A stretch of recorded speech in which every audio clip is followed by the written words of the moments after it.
So we already talked about auto loans. Auto loans. Talk about my pet peeve. Auto loans. All right. How many people? Okay, I'm not gonna say that. All right. Leasing cars.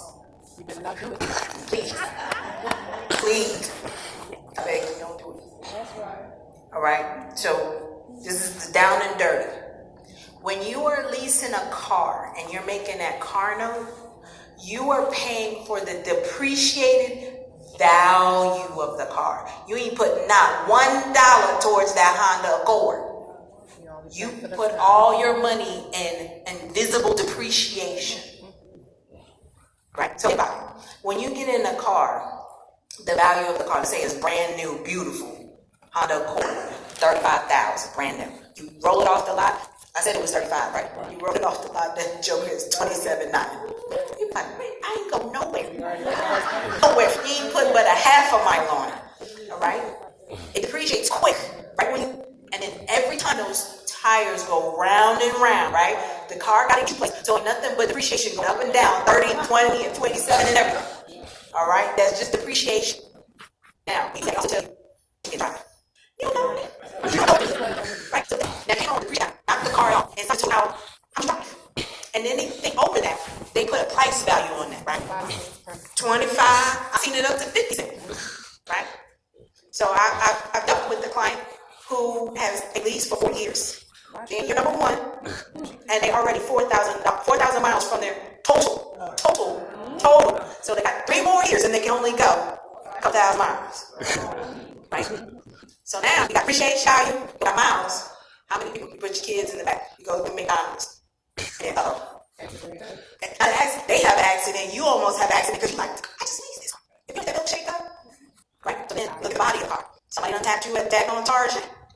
So when you come back to get back the car, you owe, right? Because they got to take in all the miles you went over. And let's say in that year, they only depreciated the car $15,000. When you turn it in, the depreciation is $2,000. So now you go miles. Then you missed it. Plus the miles. And then some that you don't know with the car and say the car doesn't work. So now you get it and you owe $8,000. So now you owe $8,000. Either you got to pay that $8,000 off, right? And they're trying to get it. You got to pay it off, put it on top of the car, or keep that car and still pay them the $8,000. All right? So please, whatever you do. Yes, sir.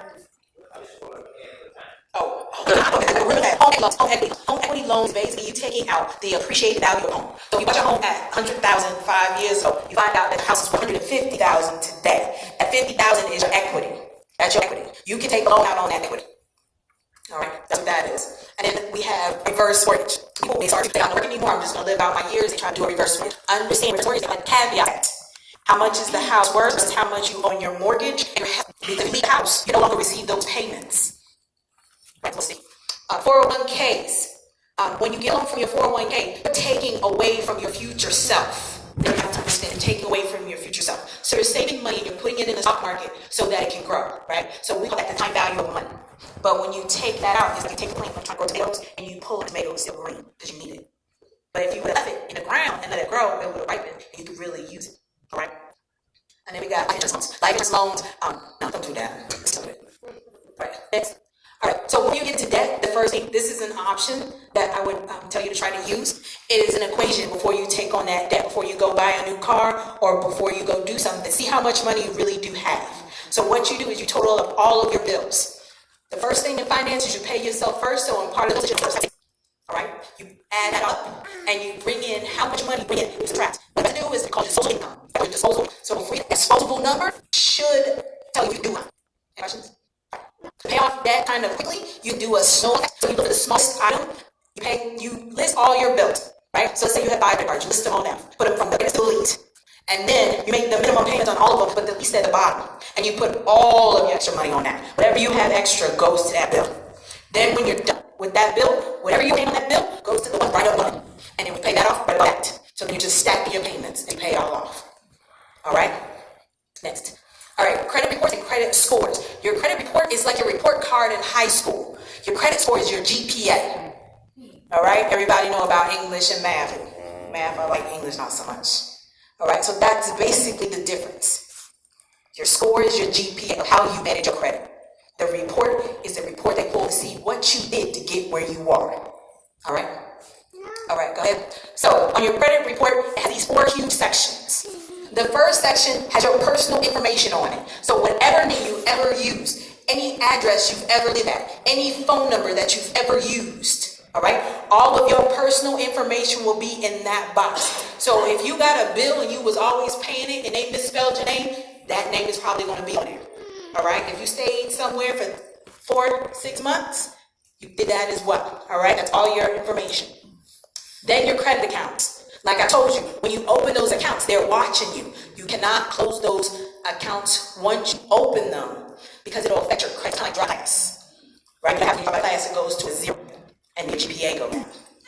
So when you have those accounts open, they have a lot of information. When you open it, who it belongs to, right? How many times were you late? If you look on there, it has 7 years of payments on there. 2 years ago, if you was in August, it shows 90. Not 90, 60. So all will be on. All right, so you can see, they'll put it on when you're late, and that's where your grade is, like your attendance. Did you go to class or not? If you didn't go to class, that means you didn't pay on. All right? Then your collections accounts. So for the accounts that you don't do anything, you're like, no, they're going to find me. Go there. People think they can clean your credit. They can clean their wrong. What happens is, let's say you're Macy's, and then you didn't pay it. And Macy's sold it to ABC. Now ABC get their money. So what happened is they'll go in and put in a dispute. And let's say that Macy's and ABC didn't talk correctly, didn't have the correct documentation. And you want to put in a dispute. I never did anything with ABC. So now it's on ABC to prove that you that money. Now, if ABC was smart, they got all that documentation from Macy's, they're going to go ahead and say, yes, she did. It's there for 7 years.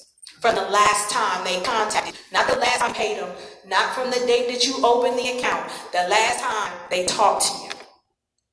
All right? So what will happen, it remains dormant. You don't know how. But you're on your phone, somebody tries to cut over, you pick it up, hey, I don't know you. Well, this is so-and-so, you owe us money. It's you? You be like, yeah, but I don't owe you money. Got you. You said it was you. So I'm going to put it on your credit. Got you. 7 years starting from that day on. It was you. Not you. All right? Pick up the phone. Don't pick up the phone. You don't know who it is. You gotta see what you're talking about. All right? So then the last, what people don't understand are inquiries. Inquiries cost you on your credit. You have soft inquiries and you have all hard inquiries, right?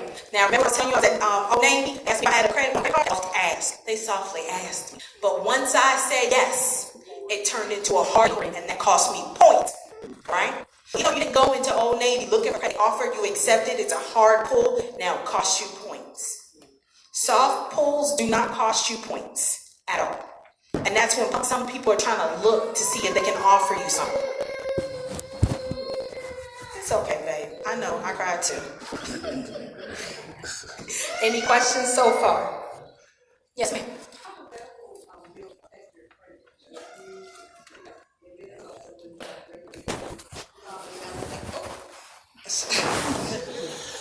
I was asking how the medical bills affect credit score. Since you've been hospitalized and you have all the different doctors that you don't know that you've even seen, and also allergy and this test, that test, and say for instance if you don't pay those kind of people, enough credit is to it, but it's not different people on this want to hold different bills. But you can always put in a note. So let's say you had all those bills, but you weren't working. So then you can put in there and say, hey, I understand I got these bills, but I wasn't working.